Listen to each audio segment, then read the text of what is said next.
ಭಾರತದಲ್ಲಿ ರಮ್ಮಿ ರೀತಿಯ ಆಟಗಳನ್ನ ಜೂಜಾಟ ಅಂತ ಬ್ಯಾನ್ ಮಾಡಲಾಗುತ್ತೆ. ಆದರೆ ಅಫ್ಘಾನಿಸ್ತಾನ ಇಂಟರ್ನ್ಯಾಷನಲ್ ಗೇಮ್ ಆದಂತಹ ಚೆಸ್ ಅನ್ನೇ ಬ್ಯಾನ್ ಮಾಡಿ ಅಚ್ಚರಿಗೊಳಿಸಿದೆ. ಚದುರಂಗ ನಿಷೇಧಿಸಿದ ಬೆನ್ನಲ್ಲೇ ಇದು ಯುವ ಜನತೆಯ ಮೇಲೆ ತುಂಬಾ ಪರಿಣಾಮ ಬೀರುತ್ತಿದೆ. ಅಷ್ಟೇ ಅಲ್ಲದೆ ಅಂತಾರಾಷ್ಟ್ರೀಯ ಮಟ್ಟದಲ್ಲಿ ಇಸ್ಲಾಮಿಕ್ ಆಟಗಾರರಿಗೂ ಪೆಟ್ಟು ಬಿದ್ದಂತಾಗುತ್ತೆ ಅನ್ನೋ ಆಕ್ರೋಶಗಳು ಕೂಡ ಕೇಳಿಬಂದಿವೆ. ಅಷ್ಟಕ್ಕೂ ಚೆಸ್ ಬ್ಯಾನ್ ಮಾಡುವ ಅವಶ್ಯಕತೆ ಅಫ್ಘಾನಿಸ್ತಾನಕ್ಕೆ ಏಕೆ? ಈ ಪ್ರಶ್ನೆಗೆ ಉತ್ತರ, ಚದುರಂಗ ಅನ್ನೋದು ಇಸ್ಲಾಮಿಕ್ನ ಶರಿಯಾಗೆ ವಿರುದ್ಧವಾಗಿದೆ ಅನ್ನೋ ಸಮಜಾಯಿಷಿ ಕೇಳಿ ಬರ್ತಿದೆ. ಹಾಗಾಗಿ ಶರಿಯಾ ಕಾನೂನಿನಡಿಯಲ್ಲಿ ಚೆಸ್ ಅನ್ನು ನಿಷೇಧಿಸಲಾಗಿದೆ.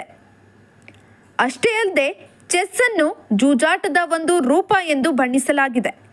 ಇದೇ ಕಳವಳವನ್ನ ಉಲ್ಲೇಖಿಸಿ ಅಫ್ಘಾನಿಸ್ತಾನದ ಇಸ್ಲಾಮಿಕ್ ಕಾನೂನಿನ ಕಟ್ಟುನಿಟ್ಟಿನ ವ್ಯಾಖ್ಯಾನದ ಅಡಿಯಲ್ಲಿ ಚೆಸ್ ಕಾನೂನು ಬಾಹಿರ ಎಂದು ಪರಿಗಣಿಸಿ ಕ್ರೀಡಾ ಅಧಿಕಾರಿಯೊಬ್ಬರು ಚೆಸ್ ನಿಷೇಧವನ್ನ ದೃಢಪಡಿಸಿದ್ದಾರೆ.